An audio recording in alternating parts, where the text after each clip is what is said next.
오늘 하나님의 말씀은 누가복음 10장 25절에서 37절까지 말씀입니다.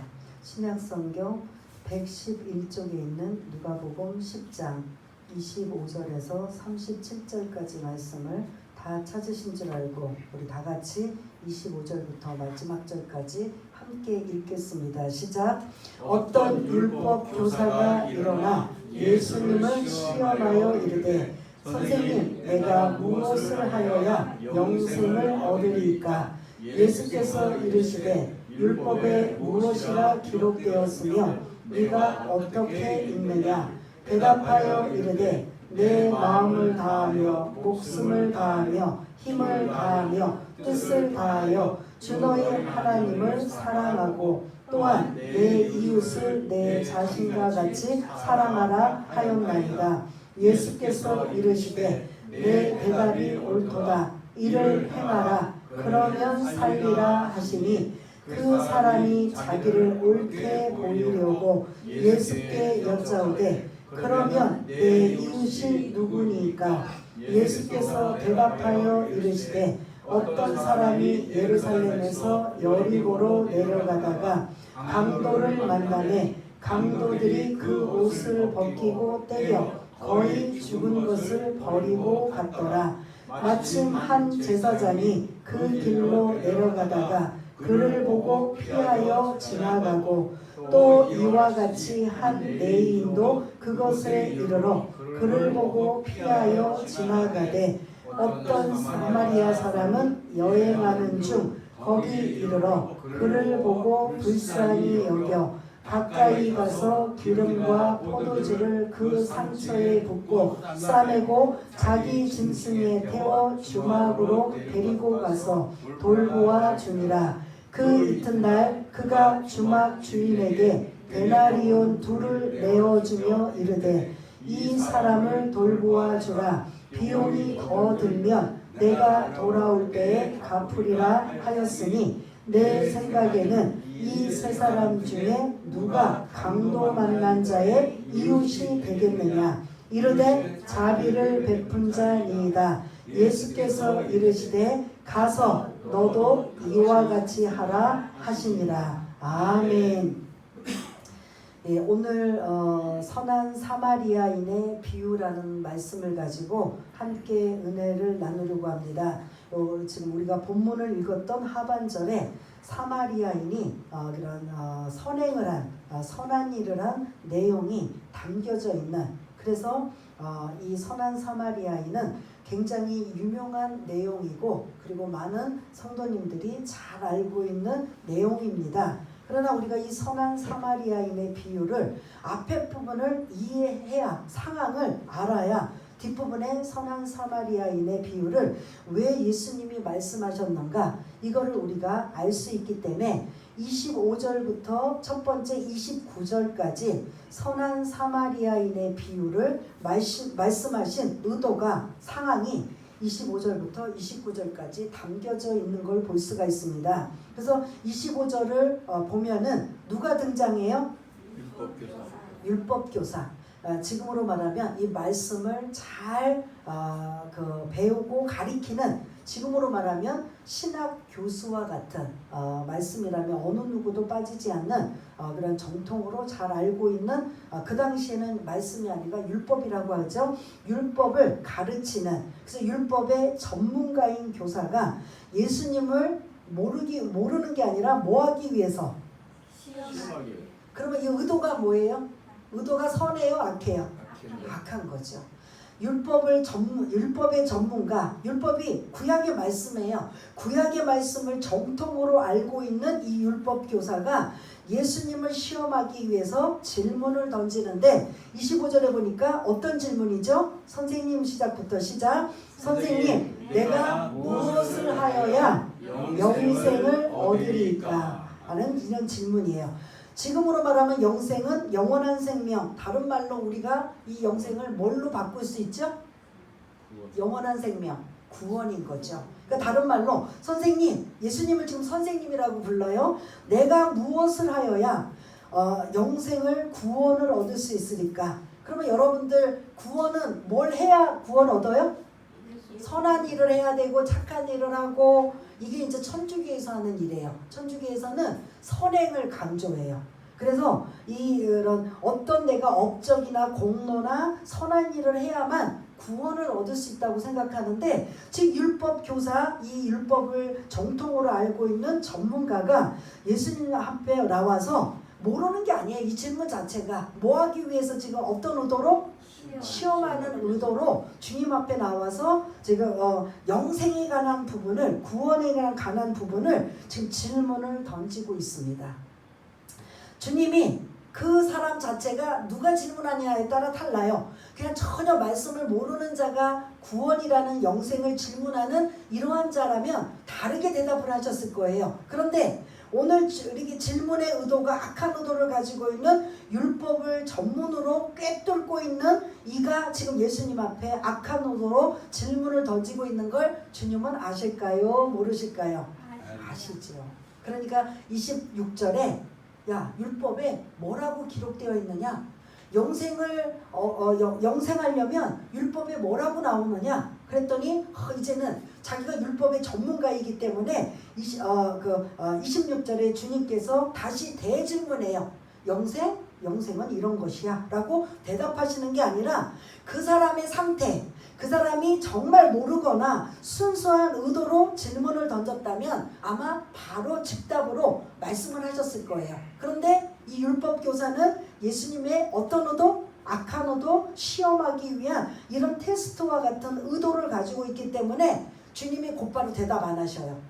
그러면 너 이 율법 전문가지? 그럼 율법에는 말씀에는 어떻게 기록이 되어 있느냐? 어떻게 그런 영생을 얻는다고 말하고 있느냐? 그랬더니 27절에 신명기 6장의 말씀과 내위기 말씀을 근거로 해서 성경은 딱 이 두 가지예요. 압축하면 뭐죠? 26절에 보니까 27절에 보니까 내 마음을 다하며 내 목숨을 다하며 힘을 다하며 뜻을 다하여 주 너의 하나님을 사랑하라. 이게 첫 번째예요. 두 번째는 내 이웃을 내 자신과 같이 사랑하라. 그럼 두 가지 뭐예요? 하나님 사랑, 이웃 사랑. 하나님을 사랑하고 이웃을 사랑하면 영생을 얻는 거야. 네가 원하는 그대로, 네가 말한 대로 그 28절에 보면 퍼펙트라는 거야. 완벽해. 너 대답 잘했어. 네 대답이 옳도다. 이를 행하라. 그러면 살리라. 이제 아는 것으로 하나님을 사랑하고 이웃을 사랑하는 그 율법의 전문가로서 그냥 막 툭툭툭툭 지식으로만 말할 것이 아니라 이제는 지식으로 알고 있다면 28절에 보면 뭐하라? 그 지식을 가지고 뭐하라? 행하라. 실천하라. 실천하며 살아라. 그러면 우리가 이제 이 문제 이거를 쭉 읽으면서 여러분들이 궁금해 하셔야 돼요. 구원은 지금 우리가 이런 하나님을 사랑하고 이웃을 사랑해서 구원받은 게 아닌데, 영생을 얻은 게 아닌데, 여기서 여러분들이 질문을 가지셔야 돼요. 주님은 아까도 제가 말씀드렸지만 율법 교사의 말씀을 전문으로 하는 이 전문가가 주님께 악한 의도와 시험하기 위한 질문을 던졌기 때문에 그의 의도를 간파하시고 그의 의도를 드러내기 위한 말씀이지, 여기에 구원에 관한 지금 우리가 알고 있는 정확한 답은 있다 없다? 없는 거예요, 여기에는. 근데 여러분들이 딱 읽으면서 구원? 영생? 이건 뭘 행해야 된다는 소리야? 이 18절을 딱 여러분 여기까지만 읽으시면 오해할 수가 있어요. 근데 이거는 지금 누구를 향해서 지금 말씀하고 있어요? 율법 교사를. 율법 교사는 의도가 악한 의도부터 시작해서 그의 잘못된 생각으로 시작해서 한 이 모든 것들을 지금 너는 알고 있는 것으로 끝나지 말고 지금 구원이 중요한 게 아니라 지키는 게 중요해 라고 이걸 강조하시는 말씀이 28절까지의 말씀이에요. 율법교사가 그 말씀을, 주님의 말씀을 딱 듣고 나서 29절에 질문을 던져요. 하나님을 사랑하고 이웃을 사랑. 이건 너무나 잘 알고 있는 말씀인데, 하나님 사랑은 이거는 이제 뭐 어떤 거에 이의가 없어요. 이의제의가 없어요. 근데 이웃 사랑에게는 이들에게 이의가 있어요. 그러니까 29절에 보니까 또 이 율법교사가 질문을 던져요. 뭐라고 질문해요? 예? 누가? 내 이웃이 그러면 내 이웃이 누구입니까? 여러분들 이웃이 누구예요? 여러분들의 이웃은 누구예요? 나랑 친한 사람, 나랑 잘 아는 사람, 나를 이해해주는 사람, 그리고 나를 공감해주는 사람, 이런 사람 이웃인가요? 아니면 여러분들의 이웃의 그런 규정은 어떤가요? 네? 어떨 것 같아요? 여러분들의 이웃은? 예? 사실은 모든 사람이라고 볼 수가 있는데 여기에 이 율법교사는 이웃의 제한을 둬요. 지금 제가 말씀대로 나랑 같은 공감대를 가지고 나와 같은 상황이 있는 사람만 이웃이에요. 나에게 유익을 주고 그리고 내 주변에 있는 이러한 사람, 그래 멀리 이렇게 내다보는 이러한 사람이 아니라 이 율법교사의 이웃은 율법교사예요.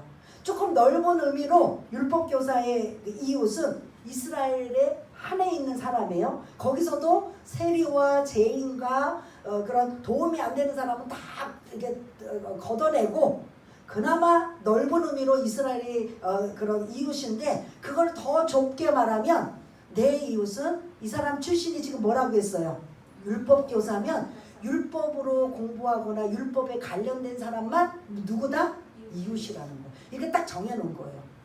주님, 이웃을 내 자신과 같이 사랑했다 한다고 한다면 그러면 내 이웃은 누굽니까?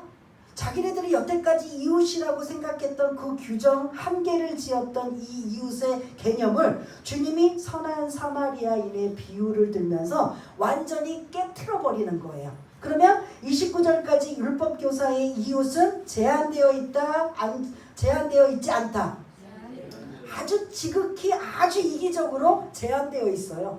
나에게 유익이 주고 나하고 공감되고 나랑 친하고 내 주변에 있는 사람만 이웃이에요. 그 외 사람은 아니에요. 그러면 이웃에 대한 이 개념이 얼마나 잘못된 거예요. 그러니까 주님이 이 율법교사의 질문 의도가 또 29절에 잘못되어 있는 거죠. 그러면 내 이웃이 누구입니까? 이웃을 사랑하라고 했는데 그러면 내 이웃은 누굽니까? 여러분 같으면 이 질문을 할까요? 안 할까요? 이웃은 지금 여러분들은 모든 사람들에게 해당하게 되기 때문에 이웃을 사랑하라고 말씀하셨구나. 이러면 그 다음 단계가 그러면 어떻게 사랑해야 됩니까? 차라리 이렇게 나오면 되는데 이 19절에는 이웃을 어떤 단어가 나와요? Who, 영어로 누구를 사랑해야 됩니까? 내 이웃의 한계를 어떻게 정해야 된다는 거죠. 그러니까 주님이 다 답답하신 거죠. 그래서 30절부터 마지막 절까지 그 유명한 선한 사마리아인의 비유를 말씀하고 계시는 걸 볼 수가 있습니다. 그래서 지금 이제 그 말씀을 나눌 건데요. 앞에 부분을 정리하자면 선한 사마리아인의 비유는 주님이 밑도 끝도 없이 갑자기 나온 게 아니라 누구의 질문으로 시작해서 이웃에 대한 걸 알려주기 위해서 지금 이 선한 사마리아인의 비유를 말씀하신 거예요. 율법교사의 잘못된 이웃의 그 개념이나 그 한계나 이런 것들을 지금 뛰어넘고 가르쳐주기 위해서 선한 사마리아인의 비유를 30절부터 말씀하고 있는 걸 볼 수가 있습니다. 그래서 30절에 보니까 어떤 사람이 어디서부터 어디로 지금 내려가요? 예루살렘에서 여리고로 내려가요. 예루살렘은 해발 한 700m 이상 정도 돼요. 그 높은 지대예요. 저도 가보니까 제가 이제 시내산에서 그 2000m가 넘는 그 새벽에 운동도 안 하다가 아주 그냥 힘든 그런 산행을 하고 그 다음에 이제 올라와서 예루살렘 그 한 700m 정도 되는 산 언덕을 올라갔다 내려갔다 올라갔다 하는데 이 다리에 알통이 매겨가지고 걸을 수가 없는 거예요. 막 그냥 아주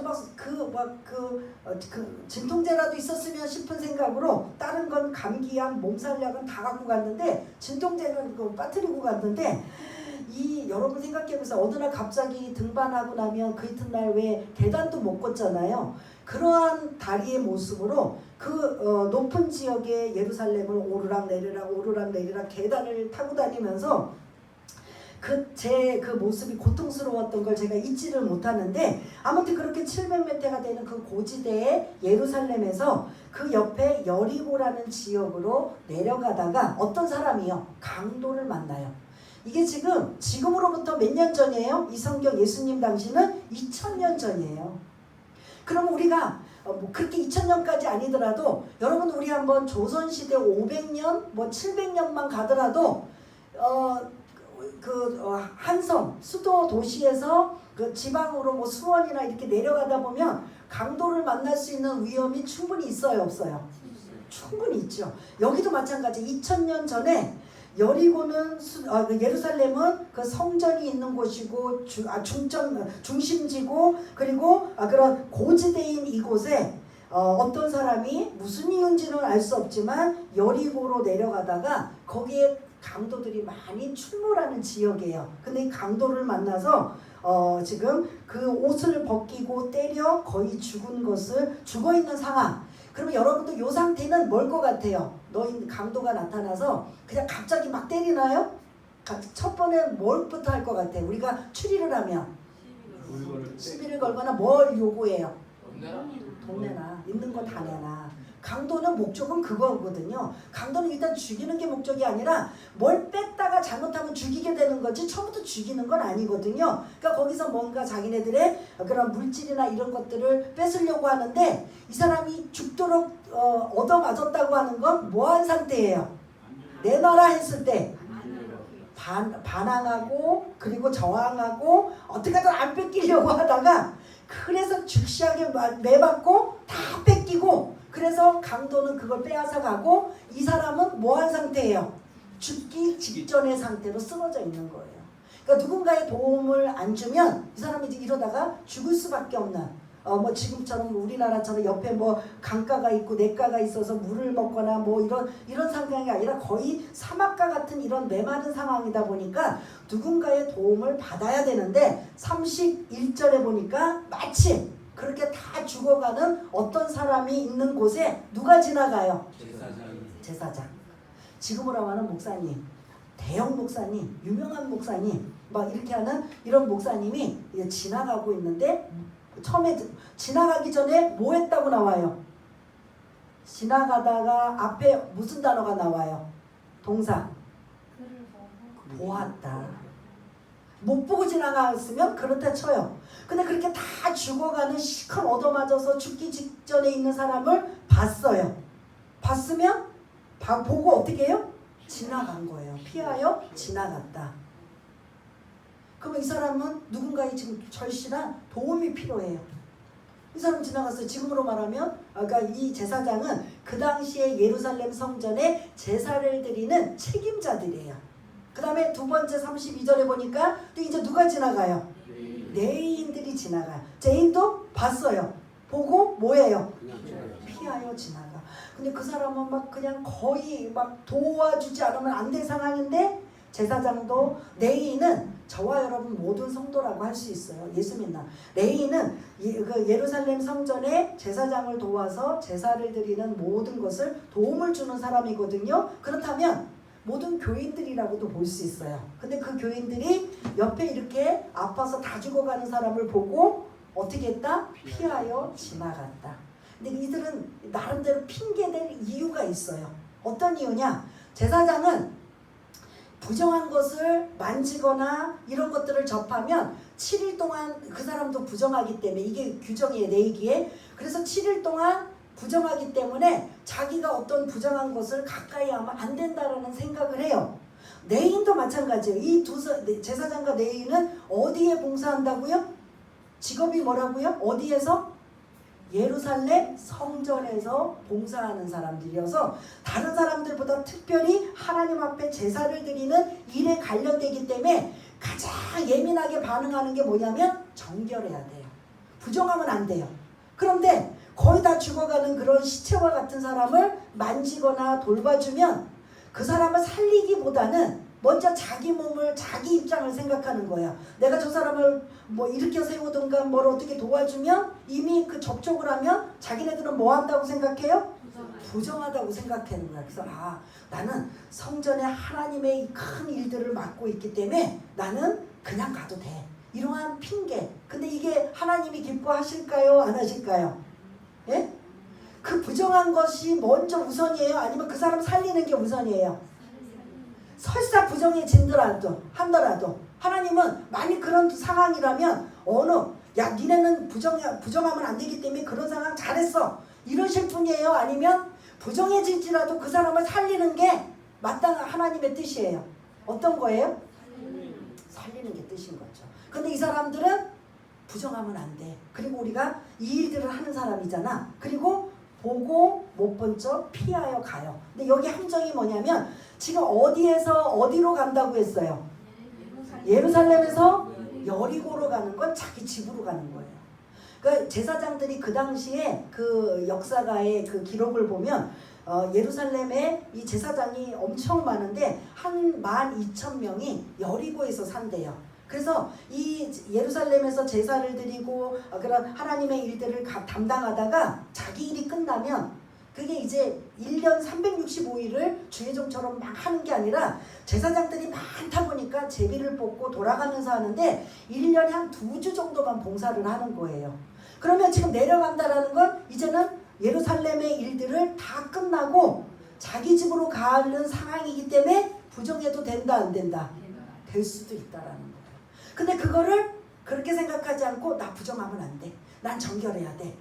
지금 예루살렘으로 올라간다면 또 이해가 돼요. 왜냐하면 바로 가서 제사를 드려야 되는 거기 때문에. 그래도 하나님은 살리는 게 사람 생명 살리는 게 우선이겠지만 지금 방향은 어디로 가고 있어요? 여리고 뭐하러? 집으로 자기 그런 여리고 성전 예루살렘 성전에서 모든 일들을 자기 맡은 일을 끝나고 집으로 가는 도중인데 그거를 핑계를 삼아 다 죽어가는 사람을 그냥 놓고 간 거지요. 이게 제사장도 레위인도 마찬가지예요. 그런데 33절에 보니까 누가 등장해요? 사마리아 사람. 요건 이제 설명이 필요해요. 이 사마리아인도 이스라엘 사람이다 아니다? 유대인도 당연히 이제 이스라엘 사람을 나중에 뭐라고 하냐면 유대인이라고 해요. 그럼 여러분들 머릿속에 유대인은 지금 우리식으로 말하면 어떤 사람이다? 이스라엘 사람이다. 이스라엘 사람은 곧 유대인이다. 같은 걸 의미하는데 이제 바벨론 포로 후에 이제 유대인으로 이제 이스라엘보다는 유대인으로 이제 이렇게 거의 지칭을 하고 있는데 사마리아인은 유대인이 아닌 거예요. 이스라엘 사람인데요. 유대인도 이스라엘 사람이고 사마리아 사람도 이스라엘 사람이에요. 이전에 그 갈릴리 지역이나 그 예수님 그런 말씀을 나눌 때 사마리아 혹시 어느 갈릴리 저 밑으로 내려오면 사마리아라는 지역이 있어요. 근데 이스라엘 사람들 유대인들은 갈릴리에서 예루살렘으로 그 먼 길을 가려면 반드시 직선거리가 사마리아를 거쳐서 가야 가까워요. 근데 유대인들은 사마리아를 안 거쳐요. 어디로 간다? 요단강으로 건너서 사마리아를 피해서 예루살렘으로 가요. 그러니까 뺑뺑뺑뺑 돌아가요. 왜? 사마리아 사람은 사람도 아니야. 자기네랑 동족이 아니라고 생각해요. 근데 원래는 동족이에요 아니에요? 동족이에요. 근데 예수님 시대에 약 700년 전에 지금으로 말하면 한 2700년 전에 어떤 일이 있었느냐면 사마리아는 북이스라엘이나 우리나라처럼 북한과 남한으로 갈라져 있을 때 북이스라엘에 사마리아가 있었는데 아수르라는 외적이 쳐들어와서 완전히 멸망을 시켜요. 북이스라엘이 먼저 멸망하고 남유다가 멸망을 하는데 북이스라엘을 멸망시킬 때 아수르라는 나라가 사마리아 사람들 이 주변을 강제 혼혈 결혼을 시켜요. 유대인들 하나님의 백성들은 절대로 이방인들과 결혼하면 돼요 안 돼요? 안 돼요. 왜냐? 그 당시에는 신과 신들이 결혼한다고 생각을 하고 있는 거예요. 하나님을 섬기는 유일신을 섬기는 이스라엘 백성이 다른 사람과 결혼한다면 누구랑 혼합이 된다는 거예요. 다른 신을 섬기게 된다는 거예요. 이해가 되시나요? 그런데 그 아수르에 의해서 강제로 그런 혼혈, 그 아수르 사람과 이스라엘 사람들이 결혼을 시켜요. 강제로. 그러니까 밑에 남유다 쪽에서 이들을 보니까 이유에 어떻든 사정이 어떻든 이들은 이제 뭐가 된 거예요? 혼혈 결혼을 하게 되니까 이제 정통성을 잃어버리게 된 거예요. 같은 동족이라도 유대인들은 그들을 뭐라고 하냐면 경멸하고 무시하고 이방인들 취급하는 개 돼지 취급하고 벌레처럼 여겨요. 사마리아 사람을. 누가? 유대인들이. 그러면 그렇게 당하고 있는 사마리아 사람들은 어떻게 할까요? 참고 인내하고 그냥 사랑만 줄까요? 어떨 것 같아요? 여러분들 같으면, 여러분들이 만약에 사마리아 사람이라면 유대인들한테 그렇게 막 그냥 무시를 당하고 경멸을 당하고 업신여김을 당하고 저것들 아주 그냥 벌레 같아. 어떻게 유일한 하나님을 섬기는 백성이 이방인들과 결혼을 해가지고 혼혈을 만들어 어떻게 다른 신을 섬겨 아주 뭐 이렇게 거창하게 해가지고 그들을 막 완전히 매장시키고 막 그렇게 개 돼지 이방인들 취급처럼 해요. 그게 만약 여러분들이라면 유대인들을 어떻게 대할 것 같아요? 예? 적대감이죠. 너네들이 우리를 그렇게 생각해? 그럼 우리도 그렇게 하면 되는 거지 라고 적대감을. 그게 하나의 예가, 예수님이 사마리아 성에 들어가셨을 때 그 우물가에 누구를 만났어요? 수가성에 있는 여인을 만났을 때 그에게 물을 달라고 했을 때 그 여인이 퉁명스럽게 말하잖아요. 보니까 예수님은 유대인이야? 그런데 유대인이 우리를 무시하고 경멸하는데 왜 나한테 물을 달라고 하느냐? 이게 아주 곧바로 그냥 적대감을 느꼈던 내용이 그 부분에 그 수가성 여인의 그 물 달라고 했던 내용에 하나의 예를 들 수가 있는 것처럼 이 지금 유대인과 사마리아하고는 좋은 관계다, 나쁜 관계다. 이게 참 상처. 이 사마리아 사람들은 내 의도와 상관없이 아수르라는 강력한, 마치 일본이 우리를 억압해가지고 막 강제로 창씨 계명을 만들고 막 강제로 결혼을 시키고 강제로 일본에게 막 그 천황에게 막 절하라고 하고 강제로 할 때 어쩔 수 없이 따라가잖아요. 근데 만일 여러분들이 그런 상황이었을 때 그거 가지고 다른 사람들이 뭐라고 한다면 여러분도 어떨 것 같아요? 그때 그럴 수밖에 없었잖아. 그때 그들이 그 무력을 쓰면서 강제적으로 막 모든 것들을 박해하고 탄압하고 있는데 어떻게 안 해? 라고 충분히 말할 수 있어요, 없어요? 사마리아 사람들이 지금 그런 상황이에요. 이해가 되시나요? 그런데 자기네들에게 전혀 그런 근거가 없는 유대인들은 저것들 찌찌찌찌거리고 무시하고 경멸하고 업신여기며 그 표현을 벌레처럼 여겼다. 개와 돼지처럼 여겼다. 그럼 지금 유대인과 사마리아는 사이가 좋다, 나쁘다? 아주 나빠요. 근데 오늘 이 사마리아인이 등장하게 된 거예요. 여러분들 그 원수와 같은 유대인들이 사마리아 사람을 그렇게 그런 제대로 안 보고 무시하고 업신여긴다면 어떤 상황이 되었을 때 사마리아 사람이 그런 도와줄 상황이 되면 도와줄까요? 안 도와줄까요? 너무 심하게 막 경멸해요. 너무 심하게 무시를 해요. 너무 심하게 막 그냥 안 좋게 막 그냥 완전히 구별을 하고 살으니까 그냥 적당히 눈치 보고 싫어하는 게 아니라 아주 대놓고 무시하고 이러면 상대편의 사마리아 사람이 혹시 유대인에게 어려움을 당해도 그 어려움을 도와줄까요? 안 도와줄까요? 일반적인 그럴 수 있다는 거죠. 그런 상황을 이제 알고 우리가 오늘 본문 말씀을 보면 그 30절에 어떤 사람은 거의 유대인이라고 볼 수가 있어요. 유대인이라고 보는 이 사람이 강도를 만나 거의 직전에 있는 사람이 앞에 두 사람은 다 보고 피하여 지나갔다고 해서 누구요? 이들이 사실 도와줘야 돼요. 제사장도 레인이 사실은 부정하든 뭐하든 그거는 나중 일이고 그 죽어가는 사람을 살리는 게 모든 것의 총칭은 하나님이 원하시는 건 그거예요. 때로는 성경의 말씀에 조금 위배가 돼도 뭐하는 일에 하나님이 가장 기뻐하셔요? 생명을 살리는 일에 기뻐하시는 거예요. 그래서 이런 핑계를 대고 있지만 제사장과 레위인은 보고 핑계를 대고 그냥 지나갔다. 도망간 거예요, 사실은. 비겁자와처럼. 그런데 그렇게 무시를 하고 업신여김을 당하고 경멸함을 당하고 개, 돼지와 벌레처럼 여겼던 이 사마리아는 그 강도 만난 자를 보고 뭐 했어요? 33절을 보면 하반절에 어떻게 지금 가지고 있어요? 어떤 마음을? 공감 능력이에요.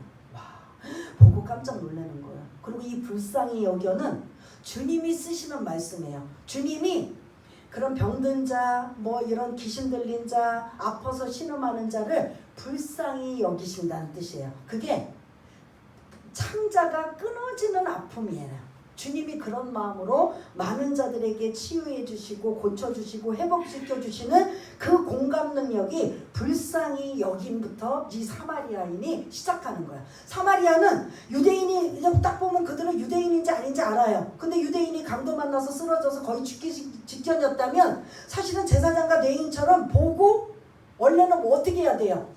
지나가야 돼요. 저 유대인들 우리를 무시하고 업신여기는데 아이고 한 명 잘 죽네. 그래 좀 잘 죽어라. 하고 지나갈 수 있는 상황이에요. 근데 정작 동족인 제사장과 레위인은 앞장서서 뭐 그런 도와주기는커녕 사마리아인이 딱 보니까 가슴이 막 찢어지는 것처럼 아파요. 이 강도 만나가지고 저렇게 다 죽어갔구나. 어쩌면 좋아. 그리고 공감 능력을 가져서 불쌍히 여기서 자기 마음이 막 애통하는 마음을 갖는 거예요. 이게 주님의 마음이거든요. 주님이 항상 복음서에서 많은 사람들을 만날 때 불쌍히 여겼다는 그 말씀, 이 단어랑 똑같은 단어예요. 그래서 이 사마리아인이 그 강도를 보고 딱 느낀 첫 번째가 뭐다? 불쌍히 여겼다. 자기 창자가 막 끓는 것처럼. 이거는 여러분들 혹시 누구에게 이게 해당이 돼요? 여러분들에게 혹시 주변에 누가 이렇게 아주 그냥 고통을 당하는 사람이 있다. 그러면 뭐 이웃도 뭐 여러 가지 단계가 있을 거예요. 가장 찢어지게 아픈 대상이 누구예요? 그거죠. 다른 사람은 그 정도 아파도 그냥 안쓰러워도 하지만 진짜 막 내가 아픈 것처럼 막 죽을 것처럼 하는 대상은 누구죠? 자녀인 거죠. 여기 아버지들은 잘 모르겠지만 엄마들은 굉장히 금방 답이 나오잖아요. 자녀가 만약 그런 일이면 어떻게 돼요? 내가 당한 것처럼, 내가 아픈 것처럼, 내가 막 죽을 것처럼 막 이게 막 속이 상하고 한 이 마음을 사마리아인이 유대인들에게 그 상관없이 불쌍히 여기는 이 마음을 가졌다라는 거죠. 그 다음에 34절부터 곧바로 행동에 처해요. 어떻게 행동에 처하죠? 기름과 포도주를 가지고 상처에 붓고 치유해 줘요. 근데 이거 가지고 지금 안 되니까 어떻게 해요? 자기가 타고 온 짐승에 그런 강도 만난 자를 태워서 어디로 지금 데리고 가요? 주막으로 데리고 가요. 가장 가까운 주막으로 가서 거기서 먹이고 재우고 그리고 휴식을 취하면서 회복되는 데까지 그 시간이 필요하니까 주막으로 데려가는 이 사마리아인. 그러면서 35절에 더 대단하죠. 그 주막집에 도착해서 주막집에 돈을 줘요. 얼마를? 2데나리오. 1데나리오는 하루의 품삯이에요. 노동자. 그러면 지금 우리식으로 말하면 한 10만원에서 15만원 잡는다고 쳐요. 그럼 대략 얼마를 지금 주막집에 준 거예요? 20에서 한 30만원을 주고 오는데 그 당시에 그 하루 머물 주막에 그 머물 수 있는 그 돈이 12분의 1 데나리온이에요. 그러면 이 2데나리온은 한 20일에서 25일을 머물 수 있는 돈이에요. 봐요? 불쌍히 여겨. 그리고 그 즉시 기름과 포도주로 그 상처난 데를 지금 치유해줘요. 그거 가지고 안 되니까 자기 짐승에 태워서 지금 주막집에 데리고 가요. 주막집에 데려가는데 주막집에서 그런 사람 누가 받아줘요? 그러니까 뭐를 줘요? 돈을 줘요. 며칠치? 약 20일에서 25일치 정도 충분히 이 사람이 휴식을 취하고 건강이 회복될 때까지 돈을 주는 거예요. 그러면서 뭐라고 해요? 혹시 그 사이에 돈이 더 필요한 상황이 오면 내가 돌아와서 뭐 한다고요? 갚아주겠다. 주겠다. 그러니까 아마 이 사람은 상인이라고 생각할 수 있어요. 왜냐하면 짐승도 있지요. 기름과 포도주도 있지요. 가질 수 있는 걸 지금 다 가지고 있는 상황이에요. 그런데 이 사람의 지금 부류는 어디 사람이에요? 사마리아 사람이에요. 사마리아 사람은 대부분 제사장과 레위인처럼 보고 지나갈 수도 있는 상황인데 오히려 제사장이 해야 할 일을 누가 하고 있어요? 사마리아 사람이 하는 거죠. 그들이 무시했다. 그들이 경멸했다. 그들이 벌레라고 취급했던 그리고 개와 돼지라고 취급했던 그 상대방인 사마리아인이 이렇게 유대인이 강도를 만나 거의 죽기 직전인 이 사람을 이렇게 지극정성으로 돌보아주고 있는 이 사람을 사마리아인 앞에 수식어가 뭐였어요? 선한, 착한 사마리아인의 비유를 지금 주님이 그러면 내 이웃이 누굽니까? 라고 율법교사가 질문을 던졌을 때 그 이웃은 누구다? 라고 말씀하시지 않고 선한 사마리아인의 비유로 진짜 이웃이 누군 줄 아냐? 하고 지금 말씀하고 있어요. 그랬더니 이제 그렇게 비유를 말씀하시고 36절 한번 읽어보겠습니다. 시작. 내 생각에는 이 세 사람 중에 누가 강도 만난 자의 이웃이 되겠느냐. 아멘. 네 생각에는 누구예요? 누구를 향해 네 생각에는 나와요? 율법교사. 야, 너는 지금 내가 선한 사마리아인의 비유를 내가 지금 세 사람을 들었지? 누가 강도 만난 자의 이웃이 되겠느냐? 그럼 여러분 같으면 이거 성경 보지 마시고 누가 이웃이에요? 누가 강도 만난 자의 이웃이에요? 예? 제사장이에요? 예? 레인이에요? 누구예요? 사마리아인입니다. 이렇게 대답해야 되잖아요. 그런데 마지막 37절에 보면 뭐라고 대답해요? 자비를 베푼 자녀이다. 원래 정답은 뭐예요? 근데 유대인은 끝까지 사마리아 입에 올리고 싶지 않은 거예요. 이해가 되시나요? 사마리아인입니다. 이것조차 자존심 상해요. 이것조차 부정해져요. 이것조차 이게 자기네들 이게 말하고 싶지 않는 거예요. 그러니까 돌려서 뭐하는 자? 자비를 베푼 자입니다. 그 정답은 맞췄어요. 근데 말을 돌릴 뿐이죠. 그래서 이제 주님이 가서 너도 이와 같이 하라. 그러면서 이 말씀 속에는 뭐냐면 네가 알고 있는 이웃의 한계, 너희들이 규정해 놓은 거 그걸 허물어 놓으라는 거예요. 이웃은 다 누구다? 원수까지, 너희가 생각하는 원수까지도, 너희가 생각하는 미워하는 모든 사람까지도 다 뭐다? 이웃이에요. 그러니까 지금 저와 여러분들의 이웃은 나 외에 다 이웃이에요. 자식도 이웃이에요. 남편도 아내도 이웃이에요. 내 자식인데, 내 가족인데 그게 무슨 이웃이야? 원래 엄밀히 성경에서 말하면 자식부터 나 외에는 다 뭐다? 이웃으로 들어가요. 이제 가깝냐 뭐냐 이거 차이인 거지 다 뭐다? 이웃이라는 거죠. 그래서 이 이웃에 대한 개념을 율법 교사에게 지금 완전히 새롭게 가르쳐주면서 뭘 말씀하시냐면 가서 너도 이와 같이 하라는 이 말씀 속에 이제부터 이웃이라는 개념부터 바꾸라는 거예요. 강도 만난 자를 누가 도와줬냐는 거죠. 강도 만난 자 누가 도와줬어요? 사마리아인이. 여기서 이제 마지막 정리하자면 사마리아인은 주님을 뜻하는 거죠. 주님은 이념도 인종차별도 국가 간의 어떤 것도 다 상관없이 모두 다 구원받을 대상이에요. 그러니까 이거는 이래서 안 되고 저건 이래서 안 되고 우리는 늘 따지고 제거하고 이거는 되고 안 되고 이건 막 이렇게 다 카트 해버리는데 주님은 사마리아인처럼 때로는 억울함을 당하고 우겨싸임을 당하고 불이익을 당해도 상대방을 다 뭐로 여긴다? 이웃으로 여긴다라는 거죠. 그러면 저와 여러분들은 강도 만난 자예요. 엄밀히 말하면. 그러니까 여러 가지 의미예요. 사마리아인으로서 삶을 살아야 되지만 또 하나 주님의 입장에서 본다면 우리가 강도 만난 자예요. 우리 강도 안 만났는데요? 영적으로 강도 만난 자예요. 솔직히 저와 여러분들이 예수 믿기 전에 예수님하고 상관이 있던 나라였어요. 뭐 연결된 고리가 있었어요. 있었어요? 없었어요? 우리는 유대인들이 보기에 사마리아인하고 똑같아요. 저것들 지옥에 떨어질 것들, 뭐 개돼지 같은 개돼지만도 못한 것들, 우리를 늘 그렇게 하면서 그 유대인들의 기도가 아침부터 기도하는 게 뭐냐면 하나님 우리가 이방인 저 개와 돼지 같은 자들로 태어나지 않아서 감사합니다. 이런 기도를 해요. 누가? 유대인들이요. 근데 정작 주님은 어떻게 해요? 유대인, 이방인, 그들이 규정한 개와 돼지 같고 벌레 같은 자 상관없이 선한 사마리아인처럼 포용하고 감싸주고 긍휼을 베푸시는 분이 바로 주님이시라는 거죠. 그런데 우리는 그 사랑을 받고 우리는 어떻게 하느냐? 여전히 제사장과 레위인처럼 핑계를 대고 이유를 대고 피하여 가고 생명 살리는데 우리가 전념을 안 하고 있다면 제사장과 레위인하고 다를 바가 없다라는 거죠. 그래서 생각을 여러분들이 잘 하셔야 돼요. 우선 이 말씀에 이웃의 한계는 없다라는 거예요. 근데 유대인들은 아직도 이웃의 한계를 갖고 있다 없다? 갖고 있어요. 이 사람들은 내 이웃이고, 그리고 예를 들어 사마리아인들은 이웃이에요? 아니에요? 아니에요. 저것들은 지옥 가도 상관없고 저것들은 우리하고 상관없어요. 근데 주님은 그러셔요? 그러시기 위해서 오셨어요? 아니거든요.